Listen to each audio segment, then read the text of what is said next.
Hello everyone, আসসালামু আলাইকুম। আশা করি সবাই অনেক বেশি ভালো আছেন। আলহামদুলিল্লাহ, আমিও খুব ভালো আছি। আজকে আমি আপনাদের সাথে শেয়ার করতে যাচ্ছি খুবই সহজ এবং খুবই টেস্টি পাক্কি বিরিয়ানি। এখানে আমি নিয়েছি 750 গ্রাম বাসমতি চাল, 1 কেজি মাটন, আর এখানে আমার লাগছে আলু, টক দই, আদা রসুন পেস্ট আর কিছু মশলা। এখানে আমি প্রথমে পেঁয়াজ বেরেস্তা করে রেখেছিলাম, আর সেই পেঁয়াজ বেরেস্তার তেলের মধ্যে আমি দিয়ে দিচ্ছি স্টার আনিস 1টি, 2টি তেজপাতা, কতগুলো গোলমরিচ, এলাচ, দারচিনি। এই মশলাগুলোকে একটু ভেজে নিয়ে এবার এর মধ্যে আমি দিয়ে দিচ্ছি 1 কাপ পরিমাণে পেঁয়াজ কুচি, আর এই পেঁয়াজ কুচিগুলি আমি একটু ভেজে নেব যাতে সফট হয়ে যায়। পেঁয়াজগুলো যখন একটু সফট হয়ে আসছে, এর মধ্যে আমি দিয়ে দিয়েছি 3 টেবিল চা চামচ পরিমাণে আদা ও রসুনের পেস্ট। এই আদা ও রসুনের পেস্ট দেওয়ার পরে একটু ভেজে নেব যাতে করে এর থেকে কাঁচা গন্ধ চলে যায়। আর এবার এখানে আমি দিয়ে দিচ্ছি পরিমাণ মতো লবণ, তারই সাথে দিয়ে দিচ্ছি 1 চা চামচ পরিমাণে শুকনো মরিচের গুঁড়ো ও 2 চা চামচ পরিমাণে ধনের গুঁড়ো। এসব মশলাগুলো দেওয়ার পরে একটু ভেজে নেব যাতে করে এর থেকে কাঁচা যে গন্ধ তা চলে যায়। Please subscribe to my channel and press the bell icon, তাহলে নোটিফিকেশনটি সবার আগে আপনার কাছেই যাবে আর ভিডিওটি সবার আগে আপনিই দেখতে পাবেন।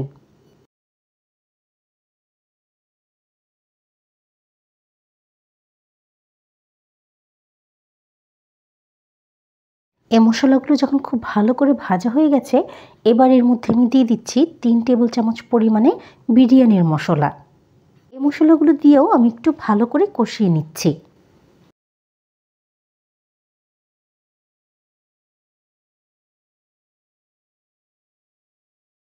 আর এই পর্যায়ে এখানে আমি অ্যাড করে দিচ্ছি 1 কেজি মাটন। আর এই মাটনগুলি দেওয়ার পরে মশলার সাথে খুব ভালো করে নেড়ে চেড়ে মিশিয়ে নিচ্ছি। রান্না করব মিনিমাম 4 থেকে 5 minute. Please to like, comment, share more and more, তাতে করে আমি অনেক বেশি মোটিভেট হয়ে যাই, আমার ভিডিও বানানোর আগ্রহ অনেক বেশি বেড়ে যায়, আর সেই ভিডিওগুলো আমি আপনাদের সাথে শেয়ার করতে পারি। আর এবারে মাটনের মধ্যে আমি দিয়ে দিচ্ছি 150 গ্রাম পরিমাণে ফেটানো টক দই। দই দেওয়ার পরে মাংসের সাথে খুব ভালো করে নেড়েচেড়ে মিশিয়ে নিতে হবে, তা না হলে দই ফেটে যাওয়ার সম্ভাবনা অনেক বেশি থাকে। দই দেওয়ার পরে চুলার ফ্লেমটি অবশ্যই কমিয়ে দিবেন। 10 থেকে 15 মিনিট পরে মাটন এই পজিশনে চলে এসেছে। এবার এখানে আমি দিয়ে দিচ্ছি 1 চা চামচ পরিমাণে চিনি। মাটন আমি আরও কিছুক্ষণ কষিয়ে নিব। এবার একটি কড়াইতে আমি দিয়ে দিয়েছি পরিমাণ মতো পানি, আর এই পানির মধ্যে আমি দিয়ে দিচ্ছি 2 চা চামচ পরিমাণে লবণ। এখানে একটু লবণের পরিমাণ বেশি দিলে কোনো সমস্যা নেই, কারণ চাল অ্যাবজর্ব করে নেবে। তারই সাথে এখানে আমি দিয়ে দিচ্ছি 2টি তেজপাতা, এলাচ, দারচিনি, গোলমরিচ, স্টার আনিস 1টি। পানি যখন বয়েল চলে এসেছে, এর মধ্যে আমি দিয়ে দিচ্ছি 750 গ্রাম বাসমতি চাল। এই বাসমতি চাল আমি ধুয়ে 1 ঘন্টা পর্যন্ত ভিজিয়ে রেখে দিয়েছিলাম। এই পর্যায়ে চালগুলো যখন 50 থেকে 60% বয়েল হয়ে যাবে, আমি এগুলোকে ড্রেন করে নেব। আর মাটন কষানোর পরে আমি প্রেশার কুকারে দিয়ে রান্না করে নিয়েছিলাম। ওখানে 7 থেকে 8টি হুইসেল যখন এসেছে, তখন আমার মাটন পুরোপুরি রেডি হয়ে গিয়েছিল। এবার আমি কড়াই থেকে মাটনগুলি তুলে ভাগে ভাগে লেয়ার করে দিচ্ছি। প্রথমে দিয়েছি মাটনের লেয়ার, তারপরে দিয়েছি একটি চালের লেয়ার, তার উপর আমি আবার দিয়ে দিচ্ছি মাটনের লেয়ার, তারপর এখানে আমি আবার দিয়ে দিব আলু। আলুগুলিকে কিছুই আমি করিনি, শুধু লবণ দিয়ে ভেজে নিয়েছিলাম। আপনারা অনেকেই আছেন যারা আমার ভিডিও দেখেন কিন্তু কোনোভাবেই সাবস্ক্রাইব করে দিচ্ছেন না আমার ইউটিউব চ্যানেলটিকে। আপনাদের কাছে আমার রিকোয়েস্ট থাকছে, প্লিজ সাবস্ক্রাইব করে দিবেন আমার চ্যানেলটিকে। আর এ পর্যায়ে এখানে আমি দিয়ে দিচ্ছি ব্রাউন অনিয়ন, তাতে করে টেস্ট এবং ফ্লেভার দুটি খুব ভালো আসবে। এখানে আমি আরও একটি লেয়ার করে নিচ্ছি। প্রথমে চাল দেওয়ার পরে এখানে আমি আবার দিয়ে দেব মাটন, তার উপরে আমি ছড়িয়ে দেব কিছু লাল কাঁচামরিচ, পেঁয়াজ বেরেস্তা, আর তারই সাথে আমি দিয়ে দেব 2 চা চামচ পরিমাণে কেওড়া জল, তাতে করে টেস্ট এবং ফ্লেভার খুব সুন্দর আসবে।